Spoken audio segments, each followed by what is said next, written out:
প্রার্থীর নাম হচ্ছে নুনু ধর। বললাম নুনু ধর নির্বাচনে দাঁড়াইছে পত্রিকায় হেডলাইন, নুনু খারাইছে। এইটা দেখা তো নুনু সেই খেপে গেল, পত্রিকা অফিসে ফোন দিয়ে সেই গালাগালি। পরের দিন হেডলাইন, নুনু গরম হয়েছে।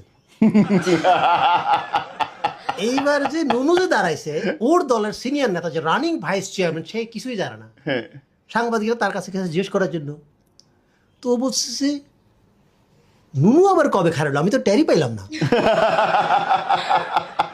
একই এলাকায় একই পদে একই দলের একজন মহিলা ভাইস চেয়ারম্যান দাঁড়াইছে, এর আবার নুনুরে দেখতেই পারে না। মহিলারা বিক্ষোভ মিছিল সেই করে মহিলারা আবার সাংবাদিকদের কাছে ওর বিরুদ্ধে অনেক কথা বলছে। পরের দিন হেডলাইন, মহিলাদের সন্তুষ্ট করতে পারেনি নুনু। সাংবাদিক থেকে সাবধান। এইটা দেখে তো মহিলা কাছে খেপা। খেপা সাংবাদিকদের দেখেন এটা কি করলেন, দলের মধ্যে গ্রুপিং লাগাই দিলেন, তার সাথে তো আমার ব্যক্তিগত কোনো রেশারেশি নাই। না, হেডলাইন চেঞ্জ করেন। কি পরের দিন হেডলাইন, নুনুতে সন্তুষ্ট মহিলা। মহিলা চেয়ারম্যান প্রার্থী নুনুতে সন্তুষ্ট। এখন দেখা গেছে কি এটা লিয়ে আরেক গ্যাঞ্জাম লেগে গেছে। দেখা গেছে দুজনের মধ্যে তো গ্রুপিং চলতেছে, দলের থেকে একটা বড় নেতাকে পাঠানো হয়েছে এই ঝামেলা মিটমাট করার জন্য। যে আসছে তার নাম হচ্ছে কালীধর।